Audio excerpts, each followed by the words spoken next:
Hello student, कैसे हैं सब लोग? आप सब लोग आज हम शुरू करते हैं class 8 physics lecture 2 state of matter. इसमें हम ये जानना चाहते हैं, हमने प्रीवियस लेक्चर में ये पढ़ा कि मैटर क्या होते हैं। आज हम जानेंगे कि मैटर के स्टेट क्या क्या हो सकते हैं, अवस्थाएं उनकी क्या क्या हो सकती हैं। स्टेट में सबसे पहला जो स्टेट आता है वो होता है सॉलिड। इनके बारे में हम डीपली जानेंगे, लेकिन पहले हम इनकी थोड़ी सी वैरायटी देखते हैं, कितने स्टेट हो सकते हैं। अभी स्टेट कितने खोजे जा चुके हैं और कितने खोजे जाने बाकी हैं, इनके बारे में कहना मुश्किल है, मगर काफी स्टेट, कई स्टेट ऑफ मैटर 7-8 तक तो है ही। दूसरा है लिक्विड, तीसरा स्टेट है गैस। यही 3 स्टेट क्लास 8 की फिजिक्स में हम लोग देखेंगे। इसके अलावा चौथा हम और इसमें इंक्लूड करेंगे प्लाज्मा। प्लाज्मा स्टेट को भी इंक्लूड करेंगे और इसको भी थोड़ा सा देखेंगे इस लेक्चर में। इसके अलावा बोज आइंस्टाइन कंडेंसेशन भी है, जो रेयर केस में होता है। जब हम फिजिकल और केमिकल चेंज करते हैं किसी मैटर के स्टेट में, तो हम बोज आइंस्टाइन कंडेंसेशन पाते हैं। ऐसे और भी कई तरह की नई स्टेट मैटर की हम पा सकते हैं, मगर ये स्टेट प्योरली हमको मिलती हैं, जिनमें प्लाज्मा भी रेयर है, लेकिन ये मिलती हैं हमें। 3 स्टेट मोस्टली हैं जिनके बारे में हम ज्यादा डीपली पढ़ेंगे। तो ये स्टेट ऑफ मैटर हैं। अब हम स्टार्ट करते हैं। सबसे पहला इसमें है सॉलिड। सॉलिड ये वो स्टेट ऑफ मैटर है जिसमें पार्टिकल बहुत टाइनी होने के साथ साथ बहुत ही क्लोजली पैक्ड होते हैं। अगर मैं इसका स्ट्रक्चर बनाने की कोशिश करूं, सपोज करो ये एक बीकर है, तो इसमें अगर हम देखते हैं या कोई मॉलिक्यूल्स इस तरह से अगर फिट हो, अटैच्ड हो, तो उनको हम बोलते हैं सॉलिड। ये मॉलिक्यूल्स का अटैचमेंट हो सकता है सॉलिड में, यानी इनके बीच में जो स्पेस होता है वो बहुत ही लो होता है, बिल्कुल कम होता है। अच्छा, सॉलिड के टाइप्स ये हम नेक्स्ट वीडियो में देखेंगे, यहाँ हम केवल स्टेट ऑफ मैटर की बात करेंगे। तो इनके जो मॉलिक्यूल्स होते हैं बहुत ही टाइनी होंगे और बहुत ही क्लोजली पैक्ड होते हैं, इसी वजह से इनको सॉलिड बोलते हैं। अब अगर ये क्लोजली पैक्ड हैं, इनके बीच में स्पेसिंग नहीं है, तो इसका मीनिंग क्या हुआ कि ये अपनी साइज को चेंज नहीं कर सकते। इसका मतलब हम क्या कह सकते हैं, इनका जो साइज होता है वो डिफिनिट होता है, डिफिनिट साइज। इनका साइज डेफिनेट होगा, इनका वॉल्यूम डेफिनेट होगा,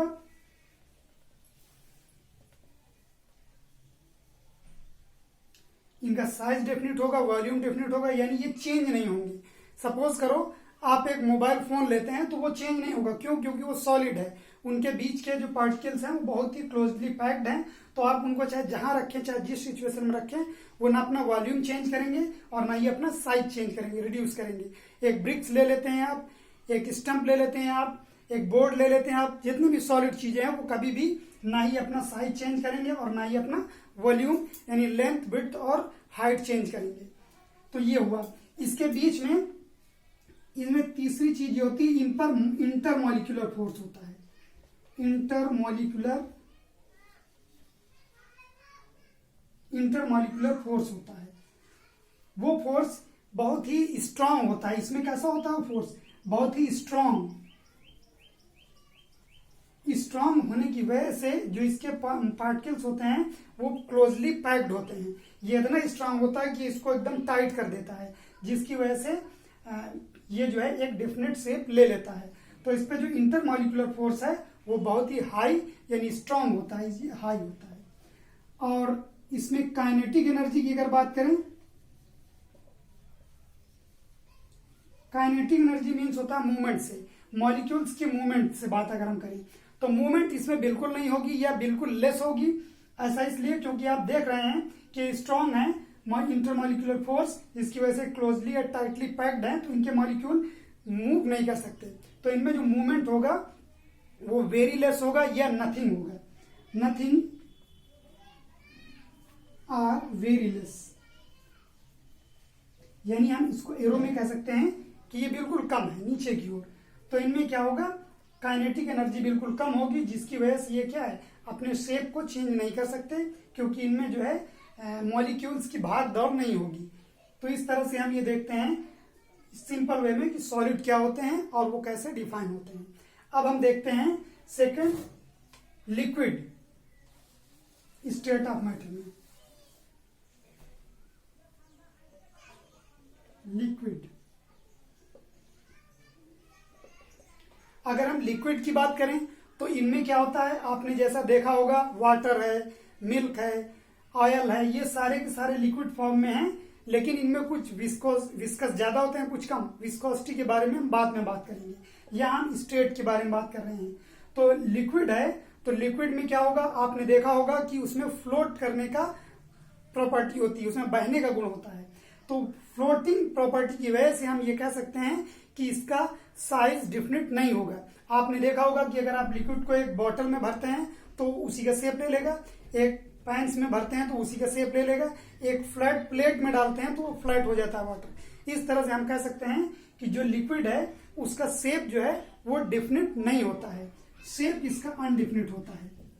शेप कैसा होगा इसका, डिफिनिट नहीं होगा, नॉट डिफिनिट। शेप डिफिनिट नहीं, लेकिन इसका वॉल्यूम डिफिनिट होता है, क्योंकि हम इसको चाहे जिस पॉट में रखें ये फैल तो जाएगा या कॉन्ट्रैक्ट भी होगा, लेकिन ये अपने जो अमाउंट है उसको कम नहीं करता। इसका मतलब हम ये कह सकते हैं कि जो इसका वॉल्यूम है वो डिफिनिट होता है, वॉल्यूम होता है वो डिफिनिट होता है,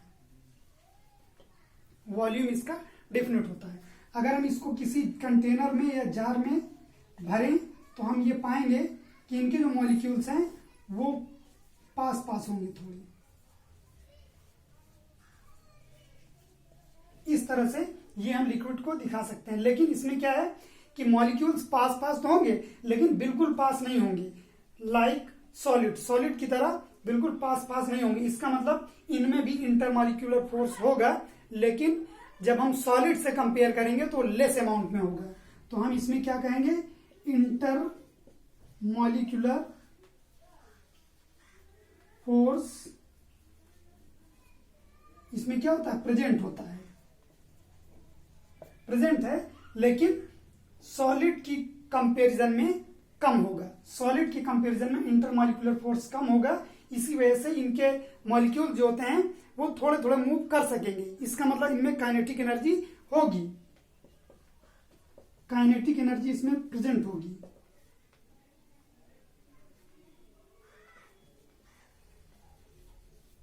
काइनेटिक एनर्जी भी इसमें प्रेजेंट होगी, लेकिन जो इसकी काइनेटिक एनर्जी होगी वो सॉलिड से ज्यादा होगी। क्यों, क्योंकि इसमें इंटरमॉलिक्यूलर फोर्स लेस है सॉलिड से, जिसकी वजह से इसके पार्टिकल जो है मूव करेंगे, इसी वजह से इनमें काइनेटिक एनर्जी ज्यादा हो जाएगी सॉलिड से। इसी वजह से इनमें फ्लोट करने की प्रॉपर्टी होती है, ये एक प्लेस से दूसरे प्लेस तक फ्लोट करेंगे।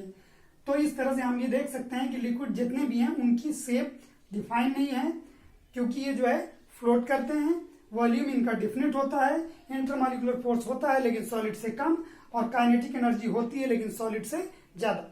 अब हम इसके तीसरे स्टेट देखते हैं, गैस। इसकी थर्ड स्टेट है गैस स्टेट। गैस, अगर हम गैस की बात करें तो आपने देखा होगा डस्ट पार्टिकल्स होते हैं, धुआं, ग्लूमिंग होती है, और भी तरह की चीजें हैं, गैसेस में आती हैं, एयर है, तो ये सारी चीजें आपने देखा होगा। तो इनमें आपने एक चीज देखा होगा कि ये ज्यादातर जो होते हैं वो इनविजिबल ट्रांसपेरेंट टाइप के होते हैं। इसकी वजह ये है कि इनका शेप कैसा होता है ये। तो अगर हम देखें तो पहला तो हम ये कह सकते हैं कि इनका जो शेप है वो डिफिनिट नहीं है, डिफिनिट नहीं, क्योंकि गैस को हम जिस कंटेनर में भरेंगे वो उसी तरह का हो जाएगा, ठीक है। दूसरा, इनका वॉल्यूम भी डिफिनिट नहीं है। वॉल्यूम इनका डिफिनिट क्यों नहीं है, क्योंकि इनमें काइनेटिक एनर्जी बहुत स्ट्रांग होती है। अगर हम इसको किसी कंटेनर में भरें तो मोस्टली क्या होगा, अगर कंटेनर ओपन है तो ये उड़ जाएंगे, फ्लाई कर जाएंगे, लेकिन अगर हम इनको फिर भी रिप्रेजेंट करें तो हम ऐसे इनको रिप्रेजेंट कर सकते हैं। तो इनमें क्या होता है, इंटरमॉलिक्यूलर फोर्स या तो एब्सेंट होता है या वेरी लेस होता है comparison to solid and liquid. Liquid और सॉलिड दोनों से बहुत ही कम। तो हम इसमें क्या कहेंगे, इंटरमॉलिक्यूलर फोर्स, इंटरमॉलिक्यूलर फोर्स क्या होगा, या तो नॉट प्रेजेंट होगा, एब्सेंट होगा, या वेरी लेस होगा, तो बहुत कम होगा comparison to solid and liquid. तो इस तरह से हम इसको दिखा सकते हैं। अब क्योंकि इसमें इंटरमॉलिक्यूलर फोर्स नहीं है, तो इसका मतलब क्या है, ये बिल्कुल भी पैकिंग में नहीं आएंगे, इसका मतलब ये फ्री हो जाएंगे। तो इसका मतलब इनमें काइनेटिक एनर्जी क्या होगी, हाई हो जाएगी। काइनेटिक एनर्जी कैसी होगी, हाई होगी comparison to solid and liquid. तो इनमें क्या होगा, काइनेटिक एनर्जी हाई हो जाएगी और ये फ्री होते हैं मूव करने के लिए। और इस तरह से आप गैस को देख सकते हैं, इनका शेप डिफिनेट नहीं होता। आप जानते हैं एयर का कोई शेप नहीं होता, वॉल्यूम भी नहीं फिक्स होता है, क्योंकि ये तुरंत ही जो है काइनेटिक एनर्जी इनकी ज्यादा होती है, इसलिए ये स्प्रेड हो जाते हैं। और इंटरमॉलिक्यूलर फोर्स इनका बिल्कुल कम होगा, क्योंकि इनकी काइनेटिक एनर्जी हाई होती है। ये बिल्कुल लेस होगा और ये बिल्कुल हाई होगा, काइनेटिक एनर्जी इनकी हाई। तो आप तीनों के बीच में डिफरेंस भी इस तरह से देख सकते हैं। सॉलिड में काइनेटिक एनर्जी बिल्कुल लेस होती है और गैस में काइनेटिक एनर्जी बिल्कुल हाई होती है। लिक्विड में इन दोनों के मिडिल में होगी। तो इस तरह से आपने ये तीसरी स्टेप देखी। लास्ट हम बात करते हैं थोड़ी प्लाज्मा, जो कि प्रेजेंट नहीं है सिलेबस में, लेकिन फिर भी थोड़ा सा हम इसको देखते हैं। 4 स्टेट अगर देखें प्लाज्मा, प्लाज्मा क्या होता है, प्लाज्मा एक मैटर की वो स्टेट होती है जिसमें हम ये कह सकते हैं कि इनमें जो इलेक्ट्रॉन्स होते हैं या जो भी पार्टिकल के ये बने होते हैं, ये एक तरह से न्यूट्रल होते हैं। इस तरह से ये एक इलेक्ट्रॉन सी का फॉर्मेशन करते हैं, ये एक इलेक्ट्रॉन सी का फॉर्मेशन करते हैं इस तरह से।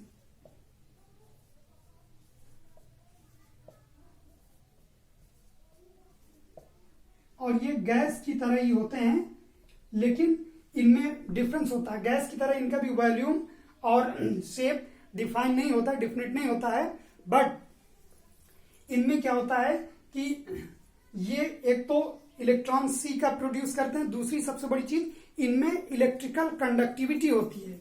इसमें क्या होता है, electrical conductivity, electrical conductivity, electrical conductivity होती है। मैग्नेटिक फील्ड भी इसमें होगा, मैग्नेटिक फील्ड भी होगा, और भी चीजें इसमें होती हैं। प्लाज्मा मोस्टली कहां पाया जाता है, आपने देखा होगा, सन के बारे में सुना होगा। सन की जो हीट प्रोड्यूस होती है वो किस फॉर्म में होती है, हीट जो निकलती है वो प्लाज्मा के बहुत बड़े बड़े पल्सर्स निकलते हैं, प्लाज्मा के पल्सर्स होते हैं।